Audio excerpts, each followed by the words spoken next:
Hi, ഇന്ന് നമ്മൾ നോക്കാൻ പോണത് ഒരു വേൾഡ് ഫേമസ് നിസാമി ഹൈദരാബാദി ബിരിയാണി. ഹൈദരാബാദി നിസാമി ബിരിയാണിയാണ്. സൂപ്പർ ടേസ്റ്റാണ്. എല്ലാവരും ഒന്ന് ഉണ്ടാക്കി നോക്കിക്കൊണ്ട് നല്ല അടിപൊളിയായിട്ട് വരും.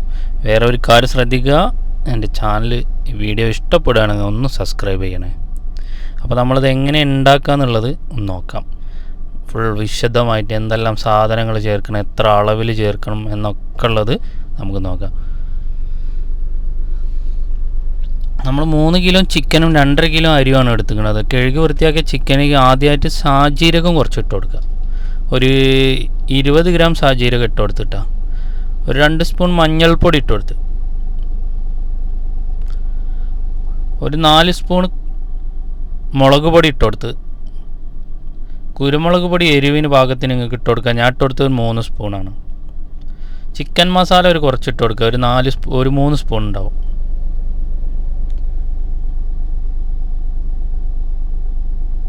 മല്ലിപ്പൊടി ഒരൽപ്പം ഇട്ട് കൊടുക്കുക. 2 വലിയ സ്പൂൺ ഇട്ട് കൊടുത്തത് മല്ലിപ്പൊടി.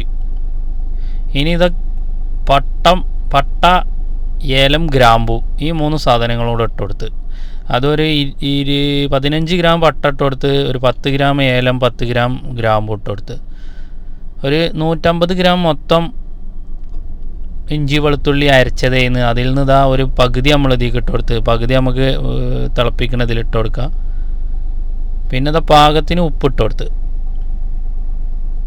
ഒരു 2 ചെറുനാരങ്ങൻ്റെ നീര് ഒഴിച്ചു കൊടുത്ത്, 2 പിടി മല്ലിയില പുതിനയില രണ്ടും കൂടെ കൂടിയത് ഒരു 2-3 പിടി ഇതിലേക്ക് ഇട്ട് കൊടുക്കുക. ഇനി കുറച്ചവിടെ ബാക്കി വെക്കണം കേട്ടോ. നമ്മൾ മേടിച്ചിരിക്കുന്നത് 200 ഗ്രാമാണ്. ഇനി ഇതാ നല്ല നെയ്യ്, അത് മിൽമട നെയ്യ്, RKG അങ്ങനെ എന്തോ ആവാം, നല്ല അടിപൊളി നെയ്യ് അതിലേക്ക് ഒഴിച്ചു കൊടുക്കുക. ഒരല്പം എണ്ണ ഒഴിച്ചു കൊടുക്കുക. ഒരു 150 മില്ലി എണ്ണ ഒഴിച്ചു കൊടുത്തിട്ടുണ്ട്. എണ്ണ എന്ന് പറഞ്ഞാൽ നമ്മൾ സൺഫ്ലവർ ഓയിലാണ് ഒഴിച്ചു കൊടുക്കുന്നത്.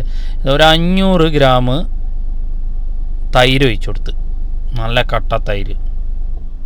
എന്നിട്ട് നന്നായിട്ട് മിക്സ് ചെയ്യുക. ഇനി നമുക്ക് ഇതിലേക്ക് ചേർക്കാനുള്ളത് ഫ്രൈ ചെയ്ത ഉള്ളിയാണ്. നമ്മൾ 3 കിലോ ചിക്കനിക്ക് 1.25 കിലോ സവാള ഫ്രൈ ചെയ്ത് വെച്ചിട്ടുണ്ട്.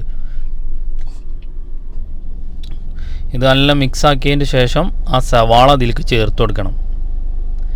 ഫ്രൈ ചെയ്ത സവാള കേട്ടോ. ഫ്രൈ ചെയ്തതിൽ തന്നെ 1.25 കിലോ ഫ്രൈ ചെയ്ത സവാളയിൽ നിന്ന് തന്നെ ഒരു അല്പം അവിടെ മാറ്റി വെക്കുക. ചോറിൽ ലാസ്റ്റ് ദമ്മിടുമ്പോൾ ഇടാൻ വേണ്ടിയിട്ട്. ബാക്കിയെല്ലാം ഇതിലേക്ക് ഇട്ട് കൊടുക്കുക.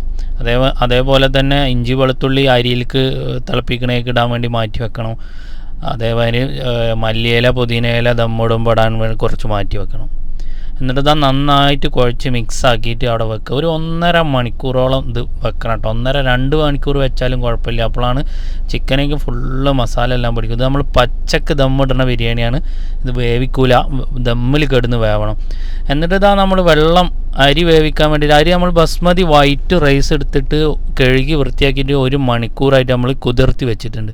അതിനി വെള്ളം തിളച്ച് വരുമ്പോൾ അതിലേക്ക് ഇട്ട് കൊടുത്ത് വേവിച്ചെടുക്കണം. ഇതിൽ നമ്മളിതാ കുറച്ച് സൺഫ്ലവർ ഓയിൽ, ബേ ലീഫ് ഒരു 5-8 എണ്ണം, പട്ട, ഏലം, ഗ്രാമ്പു ഈ 3 സാധനങ്ങളും പാകത്തിന് ഉപ്പ്, അതേപോലെ തന്നെ ഇഞ്ചി വെളുത്തുള്ളി പേസ്റ്റ് ഒക്കെ ഇതിലേക്ക് ഒഴിച്ചിട്ടുണ്ട്. അപ്പോൾ നല്ല വെട്ടി തിളച്ച് വരുമ്പോൾ കഴുകി വൃത്തിയാക്കി 1 മണിക്കൂർ കുതിർത്ത് വെച്ച അരി എടുത്തിട്ട് ഇതിലേക്ക് ഇട്ട് കൊടുക്കുക. എന്നിട്ട് നന്നായിട്ട് വേവിച്ചെടുക്കുക.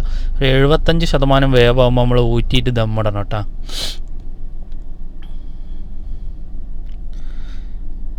അരി ഒരു 75% വേവായിട്ടുണ്ട്. അപ്പോൾ ഊറ്റിയിട്ട് നേരെ അങ്ങനെ ഇട്ട് കൊടുക്കുക, ഒരു കുഴപ്പമില്ല. വെള്ളം കുറച്ചൊന്ന് വറ്റിച്ചെടുത്ത് കണ്ട് ഇടണം. മൊത്തമായിട്ട് ഇങ്ങനെ ഊറ്റിയതിൻ്റെ ശേഷം മൊത്തമായിട്ട് ഇട്ട് കൊടുക്കുക. ഇനി ഒരു ലെയർ ഇട്ടതിൻ്റെ ശേഷം അതിൻ്റെ നടുക്കെ ഫ്രൈ ചെയ്ത ഉള്ളിയും മല്ലിയിലും പുതിനയിലും ഒക്കെ ഇട്ട് കൊടുക്കട്ടെ. പക്ഷെ നമ്മളെല്ലാത്തിനും മേലെ ഇട്ട് കൊടുക്കുക. മേലെ ഇട്ട് കൊടുത്താൽ എന്താണ്, മേലെ ദമ്മിടുമ്പോൾ അത് കരിഞ്ഞു പോകും. അങ്ങനെ ഒരു പ്രശ്നമുണ്ട്. ഫുള്ള് ഇടൽ കഴിഞ്ഞതിൻ്റെ ശേഷം അതിൻ്റെ മേലെ കൂടി കുറച്ച് നെയ്യ് ഒഴിച്ചു കൊടുക്കുക.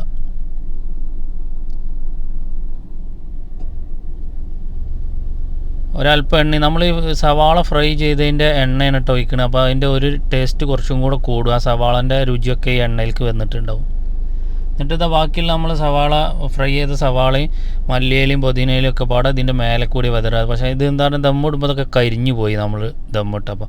അപ്പോൾ അതിൻ്റെ സെൻറ്ററിൽ ഇടയിക്കാരെന്നാൽ മഞ്ഞൾപ്പൊടി കുറച്ച് വെള്ളത്തിൽ കലക്കി ചെയ്യുന്നത്. എല്ലാവരും മഞ്ഞ കളറാണ് ഉപയോഗിക്കുക, അതിനെ വേണമെന്നില്ല. മഞ്ഞൾപ്പൊടി തന്നെ നല്ല കളറുണ്ടാവും. ഇതാ നമ്മൾ നേരത്തെ ബാക്കി വെച്ചിരുന്ന മല്ലിയിലും പുതിനയിലും അതിൻ്റെ മേലെ വെതറി കൊടുത്ത് മൂടി വെച്ച് കനലിട്ട് കൊടുക്കുക. നന്നായിട്ട് കനലിട്ട് കൊടുക്കുക. ഇപ്പോഴൊക്കെ അടിയിൽ ചെറുതായിട്ട് ഫ്ലെയിം ഉണ്ട് കേട്ടോ. നമ്മൾ കുറച്ച് ഉയരത്തിൽ വെച്ചിട്ട് വിറകടുപ്പാണെന്നുണ്ടെങ്കിൽ ഒന്നാളി കത്തിച്ചതിൻ്റെ ശേഷം ആ കനൽ വാരിയിട്ട് ഇങ്ങോട്ട് മേലേക്ക് ഇട്ട് കൊടുക്കലാണ്. പക്ഷെ നമ്മൾ ഗ്യാസ് അടുപ്പിൽ വെച്ചിട്ടാണ് ഉണ്ടാക്കുന്നത്. അതിനാൽ നമ്മൾ അടിയിൽ ചെറിയ തീ കൊടുക്കണം, കാരണം അടിയിൽ വേറെ തീ വരണില്ലല്ലോ. ചെറിയ ഫ്ലെയിം കൊടുത്ത് ആദ്യം ഒന്ന് നല്ലോണം കത്തിക്കുക. പിന്നെ ചെറുതായിട്ട് ഒരു 5-10 മിനിറ്റ് നല്ല കത്തിച്ചാൽ മതി. പിന്നെ ചെറിയ ഫ്ലെയിം കൊടുക്കുക. നമ്മൾ വീട്ടിൽ ചെറിയ അടുപ്പിലൊക്കെ വെച്ചിട്ടുണ്ടാക്കുകയാണെങ്കിൽ അതിന് മേലെ ഒരു ദോശക്കല്ലോ നല്ല കട്ടിയുള്ള എന്തെങ്കിലും കല്ലോ വെച്ചിട്ട് അതിൻ്റെ മേലെ വെച്ചിട്ട് തീ കൊടുക്കണം, അല്ലെങ്കിൽ അടി ഒട്ടി പൊടി കൂട്ടുക. ഇതിപ്പോൾ നമ്മൾ കുറച്ച് ലെങ്ത്തിലാണ് വെച്ചിരിക്കുന്നത്. അപ്പോൾ അതാ തീയൊക്കെ കെട്ടിട്ടുണ്ട്, കണ്ടില്ല, കുറച്ചൊക്കെ ഇതായിപ്പോയി, കരിഞ്ഞു പോയി. എന്നിട്ട് ഇതാ നന്നായിട്ട് കണ്ട് മിക്സ് ചെയ്യുക. നല്ല അടിപൊളി ടേസ്റ്റുള്ള ബിരിയാണിയാണ്. അത് ചൂടോടെ കഴിക്കാനാട്ടോ. ചൂടാറിയാൽ എന്താ പറഞ്ഞാൽ ഈ റൈസ് ഇങ്ങനെ ഡ്രൈ ആവും, അപ്പോൾ പിന്നെ വലിയ രസം ഉണ്ടാവില്ല. വളരെ എല്ലാവരും ഉണ്ടാക്കി നോക്കണം. നല്ല അടിപൊളി ബിരിയാണിയാണ്. അത് നന്നായിട്ട് മിക്സ് ചെയ്തെടുക്കുക. ആ മസാലയൊക്കെ എല്ലായിടത്തും എത്തുന്ന രീതിയിൽ നല്ല പാകത്തിന് വെന്തിട്ടുണ്ടാവും. ഈ സമയത്ത് എടുക്കുമ്പോൾ ചിക്കനും റൈസും ഇനി ഈ മസാല എല്ലാം കൂടി അതിൽ കണ്ട് കൂട്ടി കുഴച്ച് കണ്ട് വിളമ്പി എടുക്കുമ്പോൾ അടിപൊളിയായിക്കാരും. അപ്പോൾ എല്ലാവരും ഒന്നുണ്ടാക്കി നോക്കി എന്നിട്ട് അഭിപ്രായങ്ങൾ പറയണം. ഒരിക്കൽ കൂടി പറയുകയാണ്, എൻ്റെ ചാനൽ സബ്സ്ക്രൈബ് ചെയ്യാത്തിട്ടുണ്ടെങ്കിൽ ഒന്ന് സബ്സ്ക്രൈബ് ചെയ്യുക. Have A nice day.